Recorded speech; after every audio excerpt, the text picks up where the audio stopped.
Assalamualaikum Assalamualaikum warahmatullahi warahmatullahi wabarakatuh. wabarakatuh. Ya, teman-teman, kita dari kelompok PMB kelompok satu dari kelompok kecil 148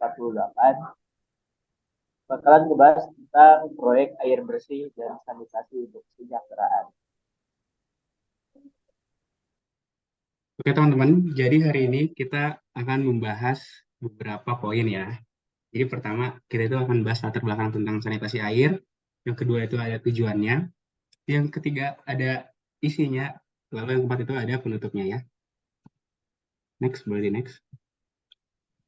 Oke, jadi teman-teman, eh, air dan sanitasi ini kan adalah dua hal yang erat ya. Jadi mereka ini tidak dapat dipisahkan.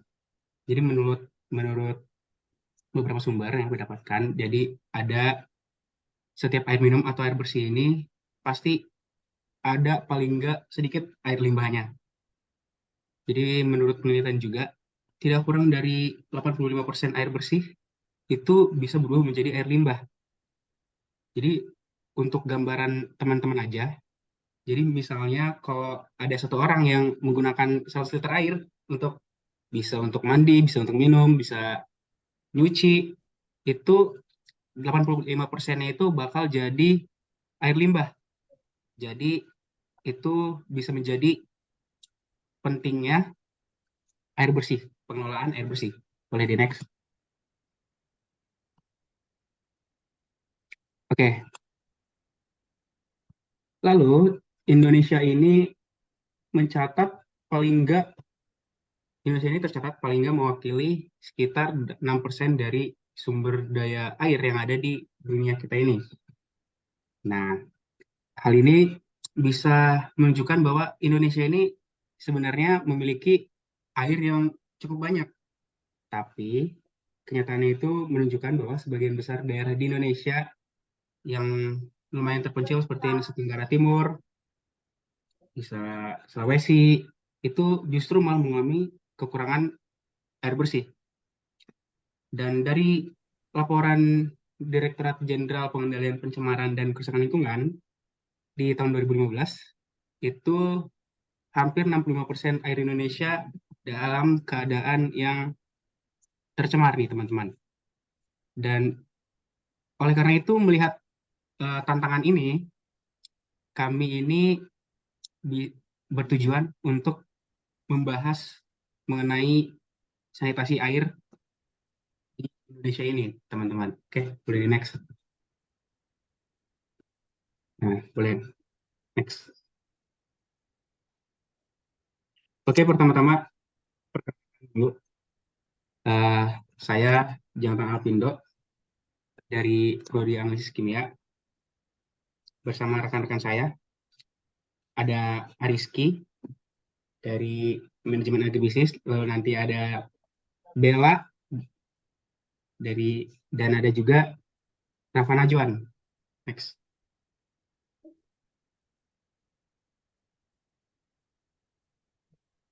Di sini. Oke, saya yang bakalan ngebahas. Nah, perhatian terbesar terkait dengan akses air yang buruk dengan konsentrasi yang tinggi adalah munculan berbagai penyakit-penyakit yang berhubungan dengan air dan sanitasi yang buruk diantaranya seperti diare, disentri, kolera, tifoid, hepatitis, tifus, demam berdarah, malaria, kudis, dan masih banyak lagi. Dan gak banyak penyakit-penyakit itu yang kronis, gak dikit maksudnya.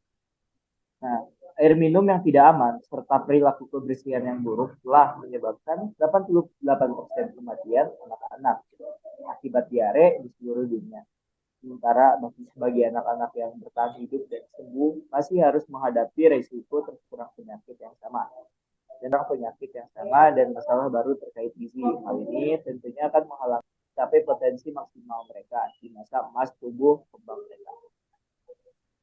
Nah, ini diambil dari UNICEF tahun 2012. 2012. Nih, di Indonesia sendiri, diare masih merupakan penyebab utama kematian anak berusia di bawah 5 tahun.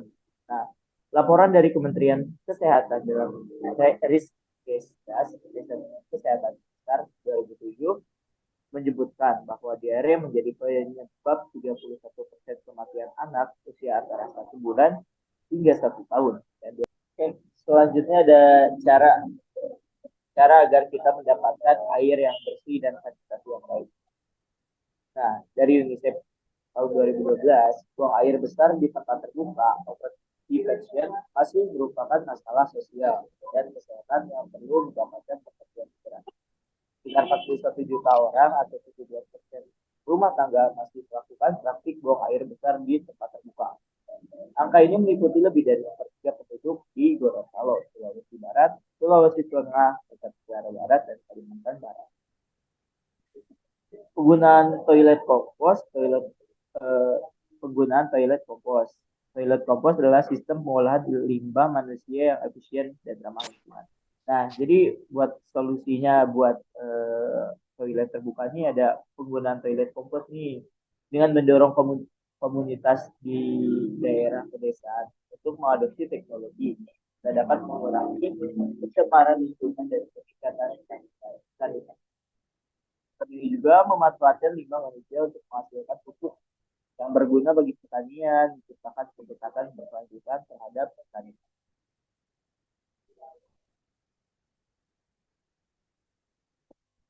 Oke. Terus di sini ada cara kerja toilet komposter dengan menguraikan kotoran manusia dan bahan organik lainnya secara biologis. Biasanya toilet komposter menggunakan proses dekomposisi mikroba untuk mengurangi limbah manusia menjadi bahan organik dan pupuk-pupuk kompos yang kaya nutrisi. Terus pendidikan sanitasi yang lebih baik adalah lainnya. Memastikan masyarakat memiliki pemahaman baik tentang pentingnya sanitasi dan kebersihan merupakan langkah awal yang krusial. Dan pendidikan yang baik, masyarakat dapat memahami bagaimana mencegah penyebaran penyakit melalui praktik-praktik sanitasi yang benar.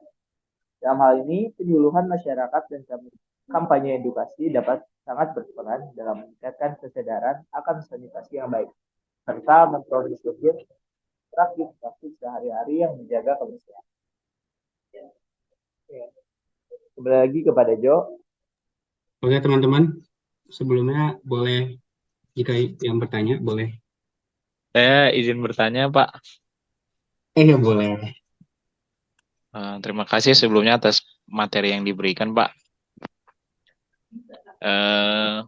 Izin memperkenalkan diri, nama saya Kalvas Fialuda dari Analisis Kimia. Saya izin bertanya, Pak, mengenai bagaimana sih tanggapan kalian mengenai air sungai yang sangat tercemar? Apakah itu disalahkan oleh masyarakat yang tidak peduli dengan kesadaran atau disalahkan oleh pemerintah yang lalai hingga tidak dapat mencegah hal tersebut? Seperti yang terjadi di daerah Bekasi saat ini. Kemudian langkah apa sih yang harus dilakukan ketika air tersebut untuk digunakan tapi sudah tercemar gitu, Pak? Terima kasih Pak sebelumnya. Ya, terima kasih Kalpa. Kami izin berunding dulu ya sebentar ya Kalpa.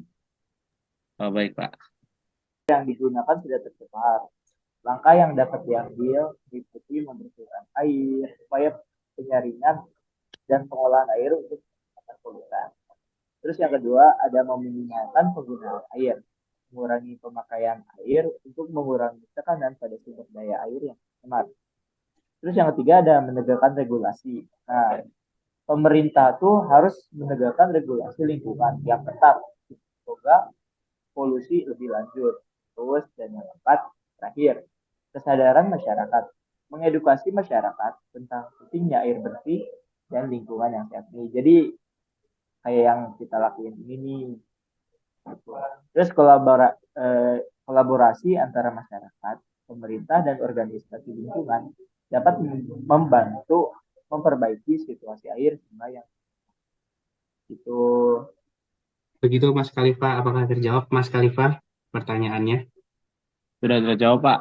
Terima kasih banyak Pak atas pertanyaannya. Ya, terima kasih Mas Khalifa sudah bertanya. Baik teman-teman, kami tutup presentasi dari kami. Pertama, terima kasih sudah meluangkan waktu untuk mendengar presentasi dari kami. Jika ada kesalahan, mohon dimaafkan.